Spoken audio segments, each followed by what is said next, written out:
మైనా stories. అది ఒక పల్లెటూరు. ఆ ఊరిలో జానకమ్మ అనే ఒక ఆమె ఉంది. ఆమెకు 2 కుమారులు. పెద్ద కొడుకు వసంత్, చిన్న కొడుకు మానస్. పెద్ద కొడుక్కి పెళ్ళై భార్య సరోజ, కూతురు చిన్ను, కొడుకు బన్ను ఉంటారు. చిన్న కొడుకు మానస్కి ఇంకా పెళ్లి కాలేదు. ఓ రోజు చిన్ను మమ్మీ మమ్మీ అంటూ అరుస్తూ కోడలు సరోజ రూంలోకి వస్తుంది.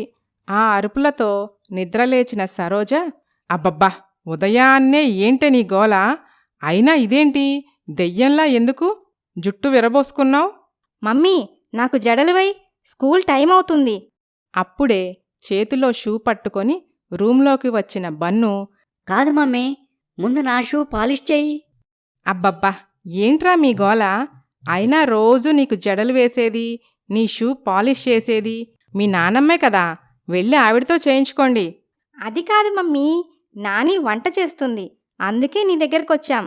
చూడండి, ఇలా గోల చేసి నన్ను విసిగించకండి. నాకు నిద్రొస్తుంది. నన్ను కాసేపు ప్రశాంతంగా పడుకోనివ్వండి అని సరోజ పిల్లల్ని కోపగించుకొని తిరిగి పడుకుంటుంది. మరోవైపు జానకమ్మ వంటగదిలో చాలా హడావిడిగా వంట చేస్తూ ఉంటుంది. పిల్లలిద్దరూ నానమ్మ దగ్గరికి వచ్చి గోల పెడతారు. కాసేపు ఓపిక పట్టండి నాన్న, 2 నిమిషాల్లో వంట పూర్తవుతుంది. ఆ తర్వాత నీకు జడ వేస్తాను, నీ షూ పాలిష్ చేస్తాను, సరేనా? ఓకే నాని అని అంటారు పిల్లలు. అప్పుడే పెద్ద కొడుకు వసంత్ అక్కడికి వస్తాడు. అమ్మా, త్వరగా టిఫిన్ పెట్టు, తినేసి షాప్కి వెళ్ళాలి. అలాగేరా, ఒక్క నిమిషం ఉండు అని కొడుక్కి టిఫిన్ పెట్టి మనవడి షూ పాలిష్ చేస్తుంది. మనవరాలికి జడ వేస్తుంది.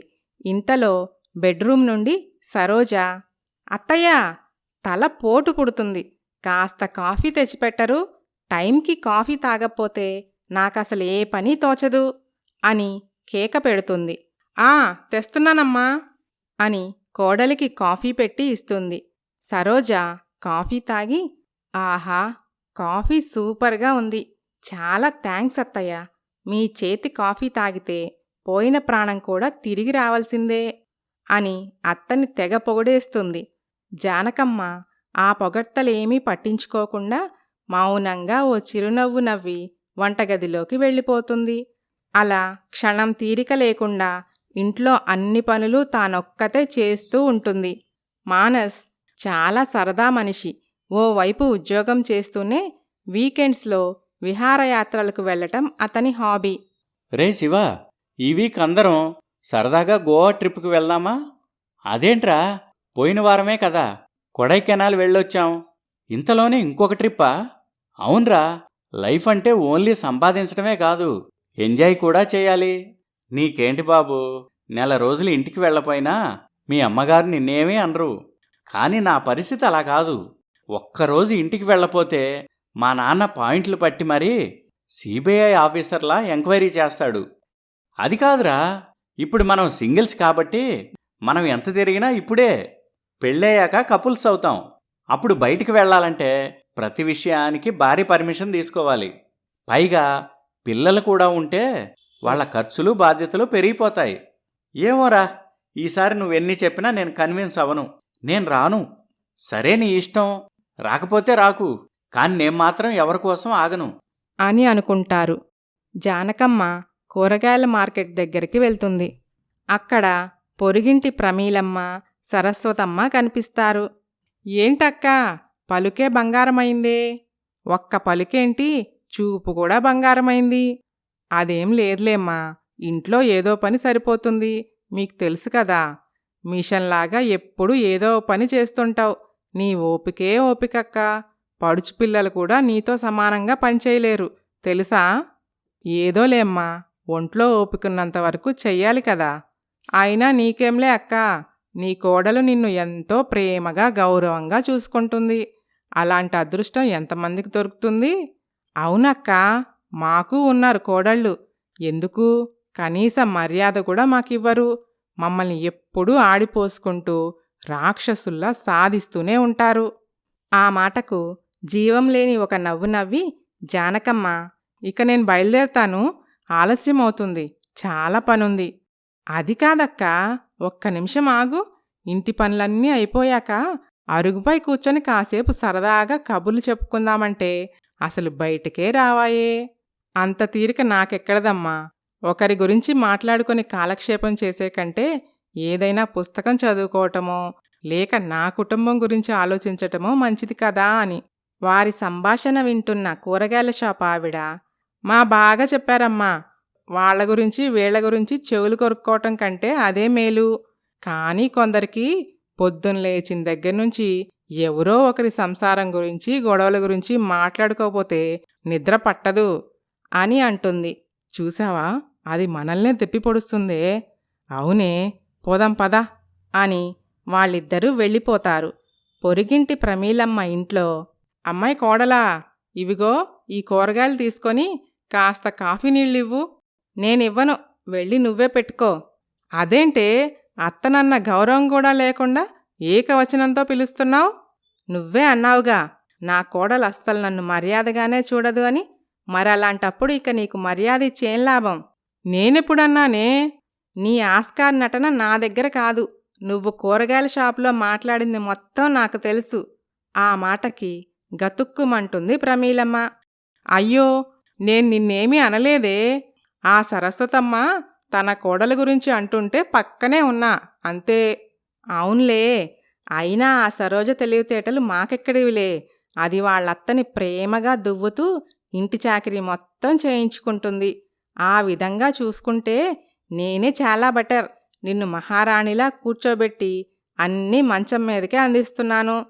మనస్సులో ప్రమీలమ్మ, ఇంక లాభం లేదు, ఎలాగోలా తప్పించుకోవాలి అని అనుకుని, కోడలా, కాస్త తలనొప్పిగా ఉందమ్మా, వెళ్ళి పడుకుంటాను, మనం తర్వాత మాట్లాడుకుందాంలే అని తన గదిలోకి వెళ్ళిపోతుంది. మరోపక్క సరస్వతమ్మ ఇంట్లో, అమ్మాయి, కాస్త వేడినీళ్ళు పెట్టమ్మా, స్నానం చేసొస్తాను. కోడలు కల్పన ఉలుకు పలుకు లేకుండా మౌనంగా ఉంటుంది. ఏంటే, ఏం సమాధానం చెప్పవేంటి? ప్రతిరోజు నేను మిమ్మల్ని ఓ రాక్షసిలా బాగా పీక్కు తింటున్నాను కదా, అలాంటిది నాతో మీకెందుకులే. మనస్సులో సరస్వతమ్మ, నేను మార్కెట్లో మాట్లాడిన మాటలు స్వయంగా విన్నట్టు చెప్తుందేంటి అని అనుకుంటుంది. అది గ్రహించిన కల్పన, అవును విన్నాను అని అనటంతో బిత్తరపోతుంది సరస్వతమ్మ. పోనీలే అత్తగారు కదా అని, పైగా పెద్ద వయసని మీపై జాలితో మీకు ఏ చాకరీ లేకుండా అన్ని పనులు మేమే చేసుకుంటుంటే ఖాళీగా ఉండి తిన్నదరక్క కోడళ్లపై చాడీలు చెప్తున్నారా అని గదమాయించటంతో నోరు మూసుకొని పిల్లిలా అక్కడ్నుండి జారుకుంటుంది. చిన్న కొడుకు మానస్కి ఇంకా పెళ్లి కాలేదు. ఓ రోజు మానస్ కాఫీ షాప్లో ఓ అమ్మాయితో మాట్లాడుతూ ఉంటాడు. హాయ్ మై డియర్ మేఘనా. హాయ్ మానస్. ఏం ఆర్డర్ చేద్దాం? Black coffee. బేరర్, చెప్పండి sir. 2 black coffee. Okay sir అని 2 కాఫీ తెచ్చి ఇస్తాడు. అవి తాగుతూ ఇద్దరూ కబుర్లు చెప్పుకుంటూ ఉంటారు. మానస్, ఇంకా ఎన్నాళ్ళు ఇలా కాఫీ షాప్లో కలుసుకోవటం? ఒకే ఇంట్లో కలిసి కాఫీ తాగే రోజు ఎప్పుడొస్తుంది? ఈ సమ్మర్ వరకు ఓపిక పట్టు మేఘనా. అది కాదు మానస్, మా ఇంట్లో వాళ్ళు మన పెళ్ళికి ఒప్పేసుకున్నారు. మరి మీ వాళ్ళ సంగతేంటి? అసలు మా వాళ్ళకి నేనింకా మన విషయం చెప్పలేదు. వీలు చూసుకొని చెప్తాలే. అలాగా? మరి మీ వాళ్ళు ఒప్పుకుంటారో లేదో? ఏదైనా అడ్డు చెప్తే? నా పెళ్లి విషయంలో ఫైనల్ డెసిషన్ నాదే. ఎవరూ అడ్డు చెప్పరు. కాకపోతే కుటుంబ సభ్యులు కాబట్టి ఫార్మాలిటీగా ఒక మాట వాళ్ళకు కూడా చెప్తాను, అంతే. సరే మానస్, వీలైనంత త్వరగా మీ వాళ్ళకి చెప్పి మన పెళ్ళికి ఒప్పించు అలాగే మేఘనా అని అనుకుంటారు. మరోవైపు సరోజ, వసంత్ వాళ్ళ ఫ్లవర్ షాప్లో ఈ విధంగా మాట్లాడుకుంటూ ఉంటారు. ఏమండి, ఏంటండి ఇది? ఎన్నాళ్ళని ఈ ఫ్లవర్ షాప్ మీద వచ్చే ఈ కొద్దిపాటి ఆదాయంతో మనం బ్రతకాలి? పిల్లలు పెద్దవాళ్ళు అవుతున్నారు. మరింకేం చేయమంటావు సరోజా? చూస్తూనే ఉన్నావుగా నా పరిస్థితి. అది కాదండి, మీ తమ్ముడు చూడండి, బాగా చదువుకొని సిటీలో ఉద్యోగం చేస్తూ లక్షలు సంపాదిస్తున్నాడు. ఏం చేయను, నాకు చదువు సరిగ్గా రాలేదు. వాడేమో బాగా చదువుతాడు. అయినా ఒకరి కింద ఉద్యోగం కంటే సొంత వ్యాపారం మంచిదే కదా. మంచిదేనండి, కానీ ఈ చిన్న వ్యాపారంతో మనం ఎదగటం చాలా కష్టం. మన జీవితకాలం పడుతుంది. అయితే ఏం చేద్దామంటావు? మన వ్యాపారాన్ని డెవలప్ చేద్దాం. చిన్న షాప్కి బదులుగా పెద్ద ఫ్లవర్ షాప్ పెట్టుకుందాం. అందుకు చాలా డబ్బు కావాలి కదా. అంత డబ్బు మనకెక్కడిదే? మీ అమ్మగారి దగ్గర పెన్షన్ డబ్బులున్నాయి కదా, అవి అడగండి. ఇప్పటికే ఏదో వంకతో అమ్మ దగ్గర ఉన్న నగలు డబ్బు మొత్తం మనమే తీసుకున్నాం కదా. ఇప్పుడు పెన్షన్ డబ్బులు కూడా అడిగితే ఏమనుకుంటుందో. మీ అమ్మగారి మనస్తత్వం నాకు బాగా తెలుసు. మనసులో బాధ మౌనంగా భరిస్తుంది తప్ప బయటపడదు. అదే కదా మనకు కూడా కావాల్సింది. సరే, అలాగే అడుగుతానులే. అన్నట్టు ఇంకో విషయం, మీ తమ్ముడికి మా బాబాయ్ కూతుర్నిచ్చి పెళ్లి చేస్తే ఎలా ఉంటుంది? ఆ ఆలోచన ఎందుకొచ్చింది నీకు? ఎందుకా? మన లాభం కోసమేనండి. వాళ్ల పెళ్ళికి మనకొచ్చే లాభమేంటి? మా బాబాయ్ కూతురు వట్టి వెర్రిబాగుల్ది, వివరం తెలిసిన మనిషి కాదు. కాబట్టి ఈ ఇంట్లో ఎప్పటికీ మన పెత్తనమే ఉంటుంది సరే, టైం చూసుకొని మా అమ్మతో మాట్లాడతాలే. అని అనుకుంటారు. ఓ రోజు జానకమ్మ పని మొత్తం పూర్తి చేసి, అబ్బా, కాళ్ళంతా ఒకటే లాగుతున్నాయి, ఎక్కడ పడితే అక్కడ కూలబడిపోవాలనిపిస్తుంది, కాసేపు పడుకోవాలి అని అనుకొని కాస్త అలా నడుం వాల్చిందో లేదో కోడలు సరోజ, అత్తయ్యగారు, ఏంటమ్మా, మా ఊరు నుండి మా వాళ్ళొస్తున్నారట, కాస్త వంట చెయ్యరు? ఈరోజేంటో కాస్త నీరసంగా ఉందమ్మా, కాళ్ళొకటే లాగుతున్నాయి, వంట చేసే ఓపిక లేదమ్మా. అది కాదత్తయ్యగారు, మిమ్మల్ని ఇబ్బంది పెడుతున్నందుకు నన్ను క్షమించండి. నా వంట మీకు తెలిసిందే కదా, వచ్చిన వాళ్ళు ముద్ద కూడా తినరు. మీ చేతి వంట అద్భుతంగా ఉంటుంది, ఒక్కసారి రుచి చూస్తే వదల్లేరు. ప్లీజ్ నా కోసం కాస్త ఓపిక చేసుకోండి అత్తయ్యా. సరే, అలాగే చేస్తాలేమ్మా అని మళ్ళీ వంటగదిలోకి వెళ్తుంది జానకమ్మ. అలా అత్తని పొగుడుతూ పనులు చేయించుకుంటూ ఉంటుంది సరోజ. సరోజ తనలో తాను, శభాష్ సరోజ, నీ బుర్రే బుర్ర, ఈ కాలం కోడళ్లలో ఒక్కళ్ళక్కూడా నా తెలివితేటల్లేవు. అత్తలతో గొడవ పట్టం వల్ల ఒరిగేదేముంది? మంచిగా నటిస్తూ పనులు చేయించుకుంటే మనకి శ్రమ తప్పుతుంది.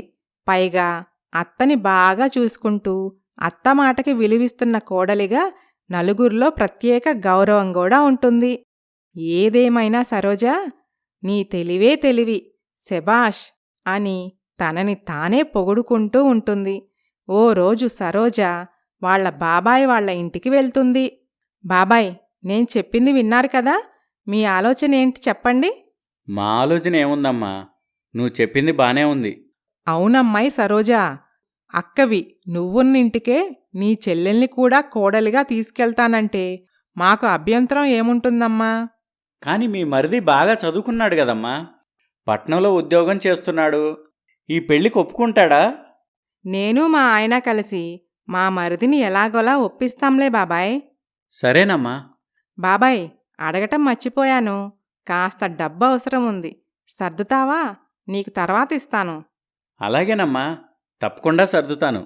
అలా వాళ్ల దగ్గర కొంత డబ్బు తీసుకెళ్తుంది సరోజ. మరోవైపు మేఘన తల్లిదండ్రులు మేఘనతో, అమ్మాయి మేఘనా, నీ ఈడు ఆడపిల్లలందరికీ పెళ్ళిళ్ళైపోతున్నాయి, మరి నువ్వెప్పుడు చేసుకుంటావమ్మా? అది కాదు డాడీ, మానస్ ఇంకా మా గురించి వాళ్ళింట్లో చెప్పలేదట.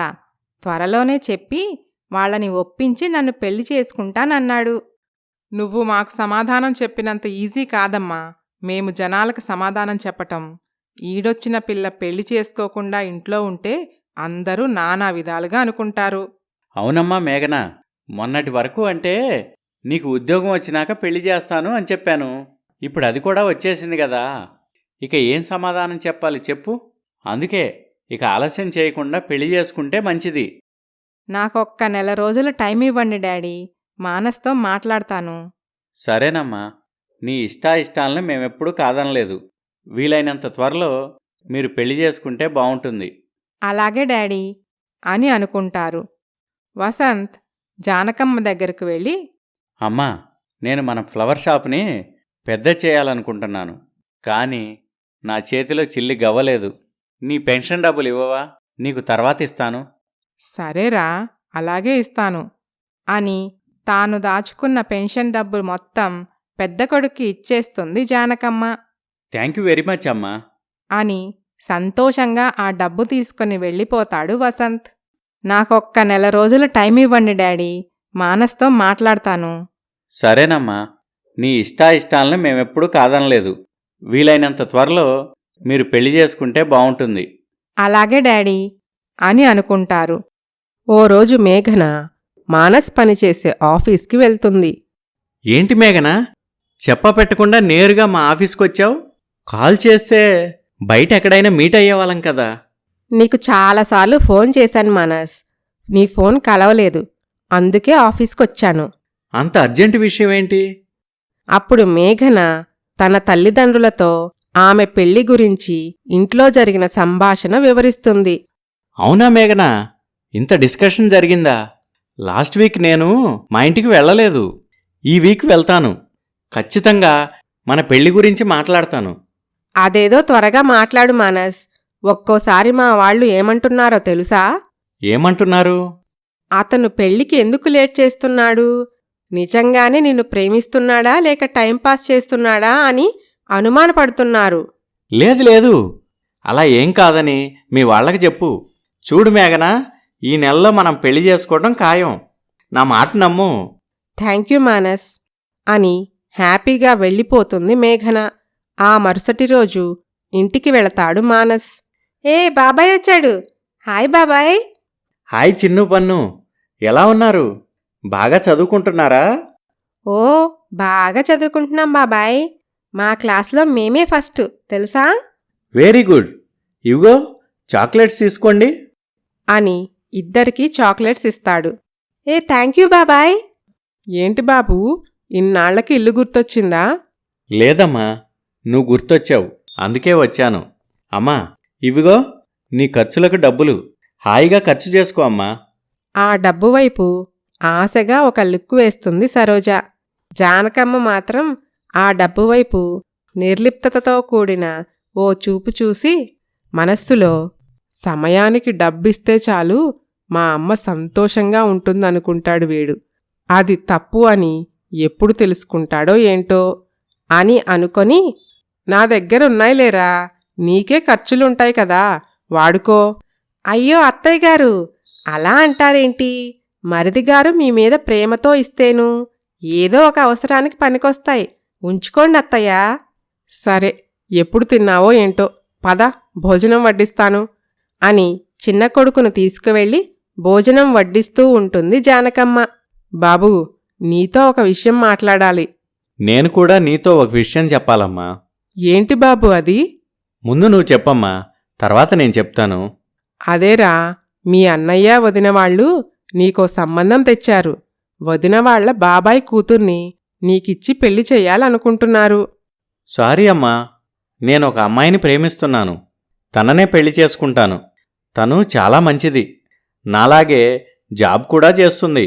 ఈ నెలలోనే పెళ్లి పెట్టుకుందాం అనుకుంటున్నాను. నీ ఇష్టంరా, నువ్వు ఒక ఇంటివాడివైతే నాకంతే చాలు అని అనుకుంటారు. అనుకున్నట్టుగానే గ్రాండ్గా మేఘనని పెళ్లి చేసుకుంటాడు మానస్. ఛ, మన పథకం మొత్తం పాడైపోయింది. సర్లే, అంతా అయిపోయాక ఇక అనుకునే లాభం. ఆ వచ్చే కొత్త కోడల్ని నీ చెప్పుచేతల్లో పెట్టుకో. నాకు రాలేదండి ఈ ఆలోచన, మంచి ఐడియా ఇచ్చారు. ఇక చూస్తారుగా నా టాలెంట్. ఇప్పుడు కొత్తగా చూసేదేముంది? పెళ్ళైనప్పటి నుంచి మా అమ్మ విషయంలో చూస్తూనే ఉన్నా కదా అని అనుకుంటారు.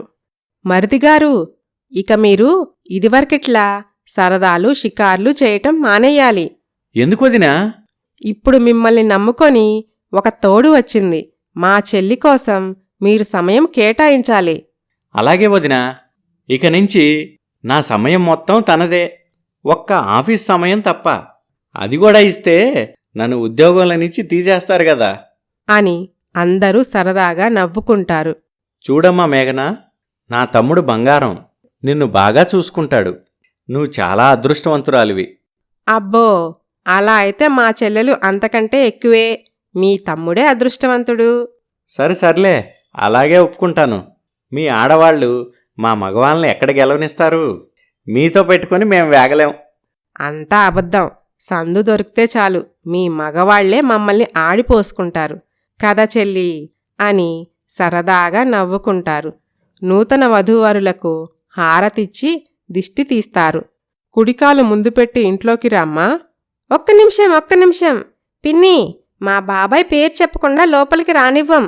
ఇదేంటి, ఇద్దరు మీ బాబాయ్ పార్టీయేనా? నా పార్టీ ఎవరూ లేరా? నేనున్నాను పిన్ని అని మేఘన వైపు వస్తాడు బన్ను. మీరిద్దరూ దేనికోసం ఇలా చేస్తున్నారో నాకు తెలిసిపోయిందిలే అని ప్రేమగా ఇద్దర్నీ దగ్గరికి తీసుకొని ఇవిగో మీ చాక్లెట్స్ అని ఇద్దరికీ చాక్లెట్స్ ఇస్తుంది. థ్యాంక్ యూ పిన్ని. మేఘన మానస్ ఇంట్లోకి వస్తారు.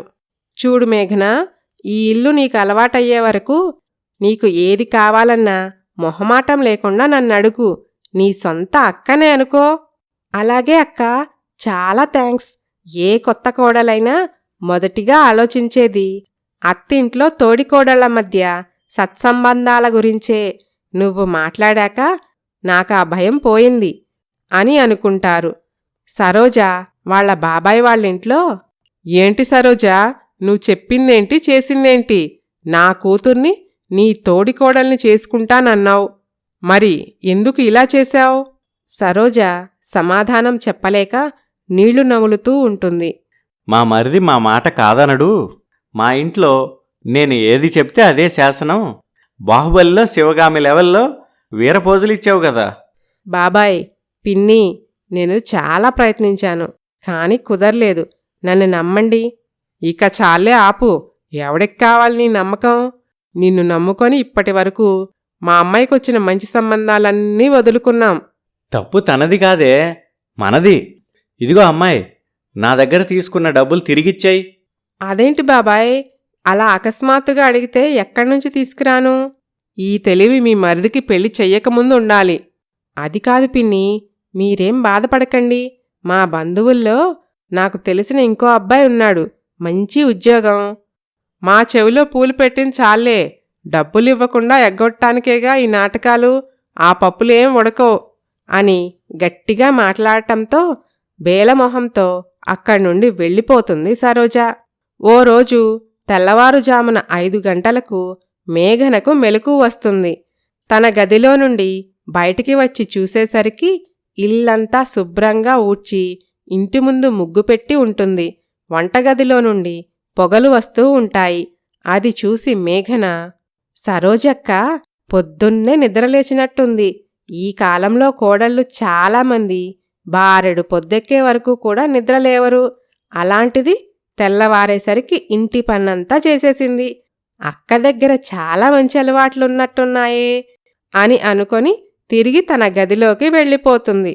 ఉదయాన్నే జానకమ్మ కూరగాయల మార్కెట్కి వెళ్తుంది. అక్కడ ప్రమీలమ్మ, సరస్వతమ్మ ఇలా అనుకుంటూ ఉంటారు. పాపం ఈ జానకమ్మకి కొత్త కోడలొచ్చినా సరే పని మనిషి డ్యూటీ మాత్రం తప్పినట్టు లేదు. అదంతేనే, చేసుకున్నోళ్ళకి చేసుకున్నంత అని. కొంతమంది జాతకం అంతే. పని చేయటానికే తప్ప కాలు మీద కాలు వేసుకుని కూర్చునే అదృష్టం ఉండదు అని అనుకుంటూ ఉండగా వాళ్ల మాటలు విని కూడా ఏమీ పట్టించుకోకుండా మౌనంగా కూరగాయలు ఏరుకుంటూ ఉంటుంది జానకమ్మ. కూరగాయల షాపు ఆవిడ వారితో, అదేంటమ్మా జానకమ్మ గారిని అలా అంటున్నారు? ఆవిడ మిమ్మల్ని ఏం చేశారని అలా ఆడిపోసుకుంటున్నారు? నీకేం తెలిసే మా బాధ? ఈవిడ గారి వల్ల మా కోడళ్ళు మమ్మల్ని తెగ హింస పెడుతున్నారు. అత్తంటే ఎలా ఉండాలో ఈవిడను చూసి మేం నేర్చుకోవాలట. ఈ మహాతల్లి మా ఇంటి పక్కనే ఉండటం మా దరిద్రం. ఏ అత్తైనా కోడలపై పెత్తనం చెయ్యాలి కాని ఈవిడేంటో అంతా రివర్స్ అని మొహం చిట్లించుకొని అక్కడ్నుండి వెళ్ళిపోతారు. కూరగాయల షాపు ఆవిడ జానకమ్మతో, ఏంటి జానకమ్మగారు, వాళ్ళన్నేసి మాటలంటున్నా వింటూ ఉన్నారే కాని తిరిగి ఒక్క మాట కూడా వాళ్ళని అనట్లేదెందుకు? పర్వాలేదులే, మాట జారితే తిరిగి తీసుకోలేం. అయినా వాళ్ల బాధ వాళ్ళు చెప్పుకున్నారు, తప్పేముంది? ప్రత్యేకంగా కాకపోయినా పరోక్షంగా నేనే కదా వాళ్ల బాధకి కారణం అని కూరగాయలు తీసుకొని వెళ్ళిపోతుంది జానకమ్మ. షాప్ ఆవిడ, ఈ కాలంలో కూడా ఇలాంటి మంచివాళ్లున్నారంటే ఆశ్చర్యంగా ఉంది అని అనుకుంటుంది. కాస్త తెల్లవారాక తన గదిలో నుండి బయటకు వస్తుంది మేఘన. అక్కడే కూర్చొని తాపీగా కాఫీ తాగుతూ ఉన్న సరోజని చూసి షాక్ అవుతుంది. వావ్! ఏంటక్కా ఇది? సూపర్! నీ వర్కింగ్ స్టైల్ నాకు చాలా బాగా నచ్చింది. ఏం వర్కు, ఏం స్టైలు, ఏం సూపర్! నువ్వు దేని గురించి మాట్లాడుతున్నావో నాకు అర్థం కావట్లేదు మేఘనా. అదే అక్క, పొద్దున్నే 5 గంటలకే నిద్రలేచి. ఏంటి? 5 గంటలకి నిద్రలేచానా? అవునక్క, ఇంటి పని వంట పని మొత్తం టకటకా పూర్తి చేసి. ఓహో, ఈ పిచ్చి మొహం పొరపాటు పడినట్టుంది. నేను మాత్రం నిజం చెప్పటమెందుకు? ఫ్రీగా వచ్చిన కాంప్లిమెంట్స్ని నా ఖాతాలో వేసుకుంటే సరి. పైగా దీన్ని నా వైపు తిప్పుకోవటానికి ఇది బాగా ఉపయోగపడుతుంది అని అనుకొని మౌనంగా ఉంటుంది సరోజ. పక్కనే ఉన్న వసంత్, ఏంటి, ఈరోజు ఇంటి పని వంట పని నువ్వు చేసావా? అవును, లేకపోతే మీరు లేచి చేశారా? నోరు మూసుకొని కాఫీ తాగండి. నువ్వు చెప్పు మేఘనా. అదే అక్క, ఆ అలసట చెమట మొహం తెలియకుండా స్నానం చేసి ఫ్రెష్గా ఉన్నావు చూడు, అది నాకు బాగా నచ్చింది. నీలాంటి వర్కింగ్ స్టైల్ ఉన్న హౌస్ వైఫ్ని నేను ఇప్పటి వరకు ఎవ్వరినీ చూడలేదు. హహహ, మొదట్నుండి నా వర్కింగ్ స్టైల్ అంతే మేఘనా. నువ్వే కాదు, మా పుట్టింటి దగ్గర వాళ్ళు కూడా అంతే. నన్ను ఇలాగే పొగుడుతూ ఉంటారు. Wow, you are so great అక్కా. ఏదో నీ అభిమానం. ఉండు మేఘనా, నీకు కూడా కాఫీ తెస్తాను అని వంటగదిలోకి వెళ్తుంది సరోజ. అదే సమయంలో ఓ ట్రేలో అందరికీ కాఫీ రెడీ చేసి తీసుకొని వస్తూ ఉంటుంది జానకమ్మ. అత్తయ్యగారు, మీరు బాగా అలసిపోయారు. అలా వెళ్ళి హాల్లో కూర్చోండి, ఈ ట్రే నేను తీసుకొస్తాను అని తానే స్వయంగా కాఫీ పెట్టి తెచ్చినట్టు బిల్డప్ ఇస్తూ మేఘనకి కాఫీ కప్ అందిస్తుంది. వావ్, కాఫీ అద్భుతమక్కా. నీ వర్క్ స్టైలే కాదు, వంట కూడా అదిరిపోయింది. థ్యాంక్స్ మేఘనా. వీరి మాటలు వింటున్న చిన్ను బన్ను హహహ అని నవ్వి, పిన్ని, నువ్వు పప్పులో కాలేశావు. ఇంటి పని వంట పని చేసింది మా మమ్మీ కాదు, నానమ్మ. అంతేకాదు, నువ్వు తాగుతున్న కాఫీ పెట్టింది కూడా నానమ్మే. నీకు తెలుసా, మా అమ్మకి అసలు కాఫీ పెట్టడమే రాదు. రేయ్, మీకు హోంవర్క్ లేదా? వెళ్ళి హోంవర్క్ చేసుకొని పదండి. అన్ని విషయాలు వీళ్ళకే కావాలి. నాకు కొంచెం పనుందిలే మేఘనా, ఇప్పుడే వస్తాను అని అక్కడ్నుంచి జారుకుంటుంది సరోజ. మేఘన రెడీ అయి ఆఫీస్కి వెళ్ళిపోతుంది. అక్కడ ఆమె కొలీగ్ వర్ష, హే మేఘనా, క్యాంటీన్కొస్తావా? మేఘన ఉలుకు పలుకు లేకుండా దీర్ఘంగా ఆలోచిస్తూ ఉంటుంది. ఏంటే, పిలిచినా కూడా పట్టించుకోకుండా అంత దీర్ఘంగా ఆలోచిస్తున్నావు? ఏంటి విషయం? ఏమి లేదే, ఈరోజు మా ఇంట్లో జరిగిన విషయం గురించి ఆలోచిస్తున్నాను అని జరిగిన విషయం మొత్తం చెప్తుంది. అది విన్న వర్ష, ఇందులో అంతగా ఆలోచించటానికేముందే, ప్రతి ఇంట్లో జరిగేదే కదా. కాని మా అత్తగారు నా వైపు నిర్లిప్తతతో కూడిన ఓ చూపు చూసిందే, ఆ చూపుకి అర్థమేమిటో తెలియక ఆలోచిస్తున్నాను. ఏముంది, ఇప్పటి వరకు ఒక కోడలికే చాకరీ చేశాను, ఇప్పుడు ఇంకో కోడలికి కూడా చెయ్యాలి అని నిట్టూర్చుంటుంది. లేదే వర్ష, మా అత్తయ్య మనసులో చెప్పుకోలేని తెలియని బాధ దాగుందనిపిస్తుంది. అయితే ఆవిడతో నేరుగా మాట్లాడి అదేంటో తెలుసుకో. సరే, అలాగే చేస్తాను. పద, క్యాంటీన్కి వెళ్దాం అని అనుకుంటారు. ఆ మరుసటి రోజు అత్తగారితో పాటు మార్కెట్కి వెళ్తుంది మేఘన. అత్తయ్యగారు, మీరు పెద్దవారు, దర్జాగా కాలుమీద కాలేసుకొని కూర్చొని మా చేత పని చేయించుకోవాలి కాని మీరు పనిచేయటమేంటి? పర్వాలేదులేమ్మా, అయినా కోడళ్ళు పనిచేస్తానంటే నేను మాత్రం కాదంటానా ఏంటి? ఈ వయస్సులో విశ్రాంతి తీసుకోవాలని నాకుండదా ఏంటి? మరి ఈ విషయం అక్కకి చెప్పొచ్చు కదా అత్తయ్య. తానేమీ చిన్నపిల్ల కాదు కదమ్మా, చెప్తే తెలుసుకోవటానికి. అయినా తెలియని వాళ్ళకి చెప్పొచ్చు, కాని తెలిసి కూడా లేనిపోని ప్రేమని గౌరవాన్ని ఒలకపోస్తూ నటించేవాళ్ళకి చెప్పలేం కదా అని అంటుంది. ఇంటికి వచ్చాక మేఘన సరోజతో, అక్కా, నీతో ఒకసారి మాట్లాడాలి. ఏంటి మేఘనా? నిన్న కాక మొన్నొచ్చింది, నాకే నీతులు చెప్తుందా అని అనుకోకు. మనస్సులో సరోజ, ఏంటిది, దేని గురించి చెప్పాలనుకుంటుంది అని అనుకొని పైకి మాత్రం పర్వాలేదులే మేఘనా, చెప్పు, మనలో మనకి మొహమాటాలేంటి? అదే అక్క, అత్తయ్య గారు పెద్దవారు, మనం ఆవిడికి చేయాల్సింది పోయి ఆవిడతో మనం పని చేయించుకోవటం కరెక్ట్ కాదు. నువ్వు నన్ను తప్పుగా అర్థం చేసుకున్నావు మేఘనా. మన అత్తయ్య గారి గురించి నీకు పూర్తిగా తెలీదు. పైకి కనిపించేంత మృదు స్వభావి కాదావిడ. నిజమా అక్క? అవును మేఘనా, పెళ్ళైన కొత్తల్లో ఇంట్లో అన్ని పనులు నేనే చేసేదాన్ని. కాని నేను ఏ పని చేసినా అత్తయ్య గారికి నచ్చేది కాదు. బాగా గొనుక్కునేది. ఆ పనులన్నీ మళ్ళీ చేసుకునేది. అందుకే ఆవిడ్ని ఇబ్బంది పెట్టడం ఇష్టం లేక పని చేయటం మానేశాను. నువ్వు చెప్పేదానికి అత్తయ్యగారి ప్రవర్తనకి అస్సలు పోలికలేదక్కా. అదే ఆవిడ స్పెషాలిటీ. అస్సలు బయటపడదు. ఆవిడ వల్ల ఊర్లో అందరూ అత్తతో చాకరీ చేయించుకుంటున్నానని నన్ను ఆడిపోసుకుంటున్నారు తెలుసా? మేఘన మనస్సులో, ఇదేంటి, అత్తయ్యగారి వర్షన్ ఒకలా ఉంది, సరోజక్క వర్షన్ మరోలా ఉంది, ఇద్దరిలో ఎవరిది నిజమో నెమ్మదిగా తెలుసుకోవాలి అని అనుకుంటుంది. ఆ రోజు నుండి మేఘన ఇంట్లో జరిగే విషయాలన్నీ ఓ కంట కనిపెడుతూ ఉంటుంది. ఇంటి పనుల్లో సరోజ ఇటు పుల్ల తీసి అటు పెట్టదు. పైగా ప్రేమ నటిస్తూ అన్ని పనులు అత్తతోనే చేయిస్తూ ఉంటుంది. ఇలా ఉండగా ఓ రోజు జానకమ్మ ఎంతో ప్రేమగా ఇష్టంగా దాచుకున్న ఆమె భర్త జ్ఞాపకాలు కనిపించవు. అమ్మాయి సరోజా, మీ మామయ్య గారి వస్తువులేవి కనిపించటం లేదు? అయ్యో అత్తయ్య, మీకు చెప్పటం మర్చేపోయాను. ఇంట్లో పాత సామాన్లుండటం దరిద్రం అట.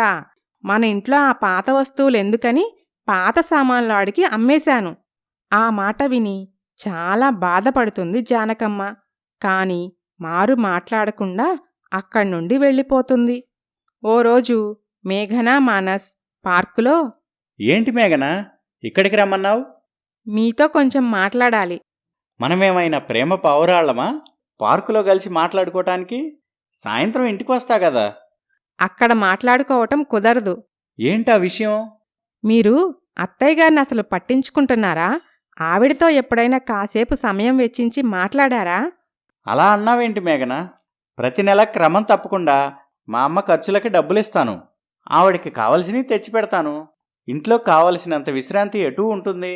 ఈ వయసులో ఆమెకి ఇంతకన్నా ఏం కావాలి?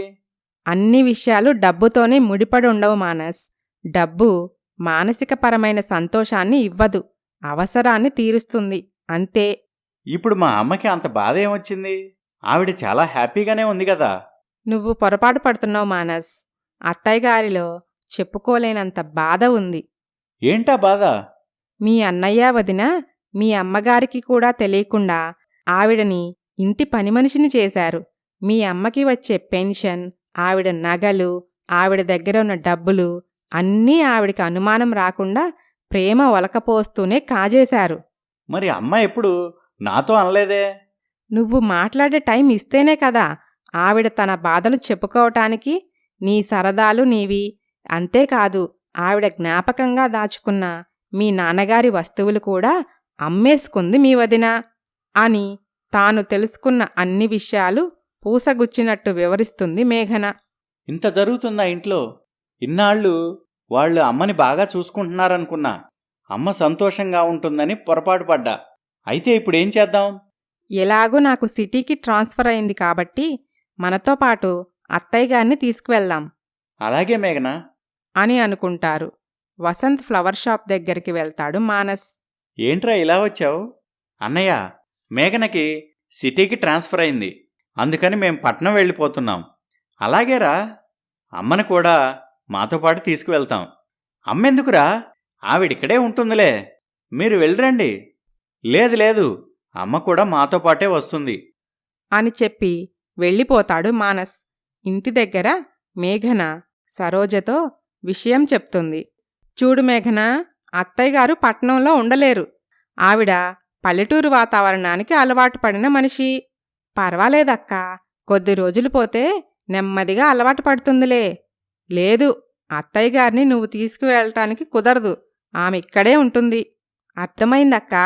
ఆవిడని నేను తీసుకువెళ్తే ఇంటి పని భారం మొత్తం నీ మీద పడుతుందనేగా. అదంతా నీకనవసరం. అత్తయ్యని నీతో పంపటం కుదరదు. అయితే నేను చెప్పేది కూడా వినక్క. ఇప్పుడు అత్తయ్యని మాతో పంపించకపోతే ఇక ఎప్పటికీ అత్తయ్య బాధ్యత మీదే. బాగా ఆలోచించుకో అని అనటంతో సరోజ ఆలోచనలో పడుతుంది. అమ్మో, ఆ ముసల్ది మంచాన పడితే చాకిరీ చేయలేక నేను చావాలి. అంతేనా, ముసలి వయసులో రోగాలు రొప్పులు అని బోలెడంత డబ్బు ఖర్చవుతుంది అని అనుకొని, సరే మేఘన, అలాగే తీసుకెళ్ళు అని అంటుంది. ఇదంతా విన్న జానకమ్మ మనస్సులో, నా అభిప్రాయం వీళ్ళెవ్వరికీ అవసరం లేదు. ఎవరికి నచ్చినట్టు వాళ్ళు నిర్ణయాలు తీసుకుంటున్నారు. వీళ్ళకి నచ్చినట్టు నేను మసలుకోవాల్సిందే అని బాధపడుతుంది. మేఘన, మానస్ జానకమ్మని తీసుకొని పట్నం వెళ్ళిపోతారు. జానకమ్మ మనస్సులో, ఇన్నాళ్ళు ఆ కోడలు చాకరీ చేయించుకుంది. ఇప్పుడు ఈ కోడలు ఎక్కడైనా నాకు ఈ చాకరీ తప్పదు కదా అని అనుకుంటుంది. అత్తయ్యగారు, ఇది మీ గది, వెళ్ళి కాసేపు విశ్రాంతి తీసుకోండి. జానకమ్మ ముభావంగా తలాడించి తన గదివైపు వెళ్తుంది. గదిలోకి వెళ్ళి చూసి ఆశ్చర్య ఆనందాలతో మునిగిపోతుంది. ఎందుకంటే సరోజ అమ్మేసిన తన భర్త జ్ఞాపకాలన్నీ ఆ గదిలో భద్రంగా ఉంటాయి. కోడలికి కళ్లతోనే కృతజ్ఞతలు చెప్పుకుంటుంది జానకమ్మ. అత్తయ్యగారు, ఇక నుండి మీరు ఏ పని చేయవలసిన అవసరం లేదు. పని మనిషిని పెట్టాను. మీరు హాయిగా విశ్రాంతి తీసుకోండి. మీకెంతో ఇష్టమైన పుస్తకాలను ఆ అలమారలో సర్దించాను. ఇది మీ ఇల్లు, మీకు నచ్చినట్టు ఉండండి. అవునమ్మా, నువ్వు ఈ ఇంటికి మాకు పెద్ద దిక్కువి. నువ్వు సంతోషంగా ఉంటేనే మాకు సంతోషం అని అంటారు. జానకమ్మ కళ్ళు ఆనంద బాష్పాలతో నిండిపోతాయి. ఆమెలో ఉన్న మానసిక బాధ మొత్తం తొలగిపోతుంది. తన వ్యాపకాల కోసం తనకంటూ సమయం దొరుకుతుంది. అలా మేఘన అత్తని అమ్మలా చూసుకుంటూ ఉంటుంది. కథ సమాప్తం. ఈ కథ మీకు నచ్చితే లైక్ చేయండి, షేర్ చేయండి. మరిన్ని మంచి కథల కోసం మైనా స్టోరీస్ ఛానల్ని సబ్స్క్రైబ్ చేయండి.